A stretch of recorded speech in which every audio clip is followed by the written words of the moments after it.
Hi friends, ಎಲ್ಲರೂ ಹೇಗಿದ್ದೀರಾ? ಎಲ್ಲರೂ ಚೆನ್ನಾಗಿದ್ದೀರಾ ಅಂತ ಅನ್ಕೊತೀನಿ. ಇವತ್ತಿನ ನಮ್ಮ ಹೊಸ ವಿಡಿಯೋಕ್ಕೆ ಸ್ವಾಗತ. ಗೃಹಲಕ್ಷ್ಮಿ ಯೋಜನೆಯ 8ನೇ ಕಂತಿನ ಹಣವನ್ನು ರಾಜ್ಯ ಸರ್ಕಾರವು ಬಿಡುಗಡೆ ಮಾಡಿದೆ. ಹಾಗೂ ಗೃಹಲಕ್ಷ್ಮಿ ಯೋಜನೆ ಹಣ ಬರಬೇಕೆಂದರೆ ಈ ಕೆಲಸವನ್ನು ಕಡ್ಡಾಯವಾಗಿ ಮಾಡಲೇಬೇಕು. ಅದು ಯಾವ ಕೆಲಸ ಎಂದು ಈ ವಿಡಿಯೋದಲ್ಲಿ ಸಂಪೂರ್ಣವಾಗಿ ತಿಳಿಸಲಾಗಿದೆ. ಈ ವಿಡಿಯೋವನ್ನು ಕೊನೆಯವರೆಗೂ ನೋಡಿ. ಹಾಗೆ ಇನ್ನೂವರೆಗೂ ನೀವೇನಾದರೂ ನಮ್ಮ ಯೂಟ್ಯೂಬ್ ಚಾನಲನ್ನು ಸಬ್ಸ್ಕ್ರೈಬ್ ಮಾಡಿಕೊಂಡಿಲ್ಲ ಅಂದರೆ ತಕ್ಷಣವೇ ಸಬ್ಸ್ಕ್ರೈಬ್ ಮಾಡಿಕೊಳ್ಳಿ. ಅದರ ಜೊತೆಗೆ ಬೆಲ್ ಐಕಾನ್ ಮೇಲೆ ಕ್ಲಿಕ್ ಮಾಡಿ. ನಾವು ಹಾಕುವ ಹೊಸ ವಿಡಿಯೋಗಳ ನೋಟಿಫಿಕೇಶನ್ ನಿಮಗೆ ಬರುತ್ತದೆ. ಮತ್ತು ಈ ವಿಡಿಯೋಗೆ ಒಂದು ಲೈಕ್ ಮಾಡಿ. ನಿಮಗೇನಾದರೂ ಗೃಹಲಕ್ಷ್ಮಿ ಯೋಜನೆಯ 8ನೇ ಕಂತಿನ ಹಣ ಬಂದಿದ್ದರೆ ತಪ್ಪದೆ ನಮಗೆ ಕಮೆಂಟ್ ಮಾಡಿ ತಿಳಿಸಿ.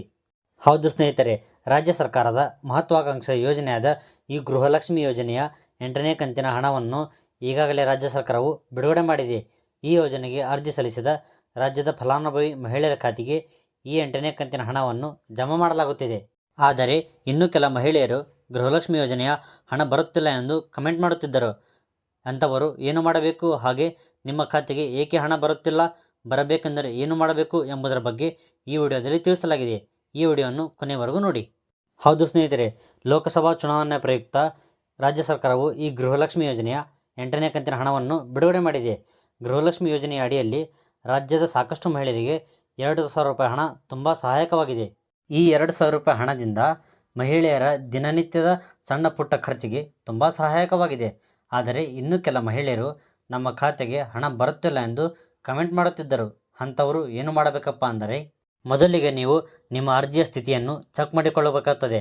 ಎದಕ್ಕಪ್ಪ ಅಂತಂದರೆ, ನೀವು ಸರಿಯಾದ ದಾಖಲೆಗಳನ್ನು ನೀಡಿ ನಿಮ್ಮ ಗೃಹಲಕ್ಷ್ಮಿ ಯೋಜನೆಗೆ ಅರ್ಜಿ ಸಲ್ಲಿಸಿದಿರಾ ಅಥವಾ ಇಲ್ಲವೋ ಎಂಬುದನ್ನು ತಿಳಿದುಕೊಳ್ಳಿ.